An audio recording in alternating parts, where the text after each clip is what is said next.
Si Pangulong Ferdinand Marcos Jr. iginiit ng mga guro ang dapat maging tagapagturo ng mga magagandang asal sa kanilang mga mag-aral. Sa gitna na rin po yan ng naitatalang karahasan na kinasasangkutan ng mga menor de edad, lalo sa mga eskwelahan. Kumpiyansa rin po ang Palasyo Malacanang na makakamit ang mas malakas na ekonomiya sa pagtatapos ng second quarter ng 2026. May live report dyan si Bomboana Lisoberano. Iginiit ni Pangulong Ferdinand Marcos Jr. na hindi magtatapos sa pagiging tagapagturo ang mga guro sa kanilang mga estudyante. Ayon sa punong ehekutibo, may iba pang responsibilidad ang mga guro maliban sa karaniwang ginagawa ng mga ito na may kinalaman sa kanilang teaching task. Binigyang diin ng Presidente na maliban sa responsibilidad na maturuan ang mga mag-aaral sa kanilang academic needs, dapat ding magsilbing gabay at tagapagpayo ang mga guro. Sabi ng Pangulo, higit sa anumang leksyon sa silid-aralan, mayroon ding dapat maituro sa mga estudyante. Ito ay ang mailagay sa kanilang isip, ang tamang asal, pag-uugali at pag-iisip. Pakinggan natin si Pangulong Ferdinand Marcos Jr.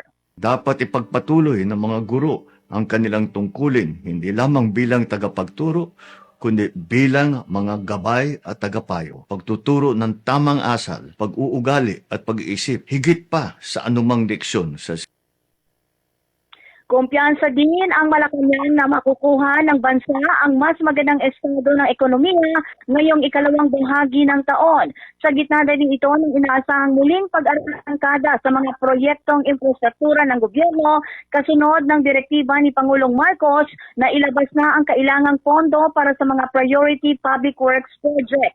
Ayon kay Palace Press Officer Undersecretary Claire Castro, ang muling pagpapatuloy ng infrastructure activities ay makakaambag sa economic expansion matapos ang bahagyang naantala dahil sa di na ginagawang pagrepaso sa mga proyekto, lalo na sa may kinalaman sa flood control projects. Gumaganda na anya ang government spending sa mga structure programs, kaya't positibo ang pamahalaan na magkakaroon ng economic improvement sa second quarter ng taon.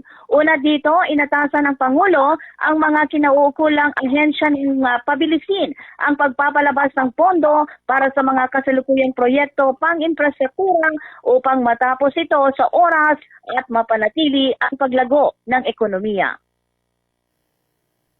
Mula dito sa Palasyo ng Malacanang, Bombo Anali Montaño Soberano nag-uulat. And this is Bombo Radio Philippines, the #1 and most trusted source of news and information. Basta Radio, Bombo! For the most trusted source of news and information, visit our website at www.bomboradio.com. Follow us on Bombo Radio mobile app, Facebook, YouTube, TikTok, and X, formerly Twitter. Like, share, and stay connected. Anytime, anywhere.